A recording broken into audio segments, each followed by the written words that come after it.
আপনারা কিছু মনে করবেন না, আজকে আমি একটু পরিষ্কার করে অবশেষে জানা গেল কিভাবে আগুন লেগেছিল ঢাকার হযরত শাহজালাল আন্তর্জাতিক বিমানবন্দরে এবং কোন ভুলের কারণে আগুন লেগেছিল, কে এর পিছনে জড়িত, এটি কি আসলেই দুর্ঘটনা নাকি কোনো ষড়যন্ত্র, বিস্তারিত থাকছে এই প্রতিবেদনে।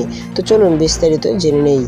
আজ 18 অক্টোবর 2025 ঢাকার হযরত শাহজালাল আন্তর্জাতিক বিমানবন্দরে ঘটে গেল এক চাঞ্চল্যকর ঘটনা। আগুন লাগার 6 ঘন্টা পেরিয়ে গেলেও রহস্যের মুখোশ কেটে উঠতে পারেনি এখনো। সেনাপ্রধান জেনারেল ওয়াকার জানিয়েছেন, প্রাথমিক তদন্তে দেখা গেছে কিছু সেনা সদস্যের আচরণ আগুনের সঙ্গে সম্পৃক্ত হতে পারে। দেশ জুড়ে উত্তেজনা, বিমান চলাচল সাময়িকভাবে বন্ধ আর সামাজিক যোগাযোগ মাধ্যমে চলছে তুমুল আলোচনা। দৃশ্যপটটা খুব ভয়াবহ। ধোঁয়ার আড়ালে ঢাকা বিমানবন্দরের কার্গো ভিলেজ। আগুন নিয়ন্ত্রণে আনতে ফায়ার সার্ভিস, সেনাবাহিনী এবং নৌবাহিনী একসঙ্গে কাজ করছে। এই মুহূর্তে 3টি কাঁচামাল বিল্ডিং ক্ষতিগ্রস্ত।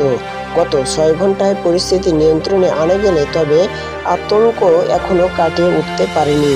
সেনাপ্রধান জানান, আমাদের প্রাথমিক তদন্ত অনুযায়ী কিছু সেনা সদস্যের আচরণ এই আগুনের ঘটনার সঙ্গে সম্পৃক্ত হতে পারে। তদন্ত চলছে, প্রমাণ মিললে দ্রুত আইনগত ব্যবস্থা নেওয়া হবে। এ সময় যা করণীয়, সমস্ত ফ্লাইট সাময়িকভাবে স্থগিত করা হয়েছে। বিমানবন্দর ঘিরে নিরাপত্তা জোরদার এবং দেশের অন্যান্য বিমানবন্দরে সতর্ক অবস্থান করা হয়েছে।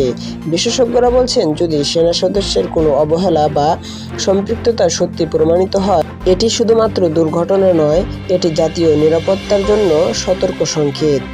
6 ঘন্টা পরেও আতঙ্ক কাটেনি। এখন প্রশ্ন সবার মুখে, আগুন কি সত্যিই দুর্ঘটনা নাকি ভেতরে কোনো ষড়যন্ত্রের অংশ? এই রহস্যের চাবিকাঠি এখন তদন্তের হাতে। সেনাপ্রধান ওয়াকার বলেছেন, নির্দোষীদের রক্ষা করা হবে এবং দোষীদের শাস্তি নিশ্চিত করা হবে। দেশ জুড়ে উত্তেজনা এবং কৌতূহল বাড়ছে। এই ঘটনা নজরদারির আওতায় থাকবে সবসময়। প্রিয় দর্শক, চ্যানেলে নতুন হলে অবশ্যই সাবস্ক্রাইব করবেন পরবর্তী ভিডিও পাওয়ার জন্য।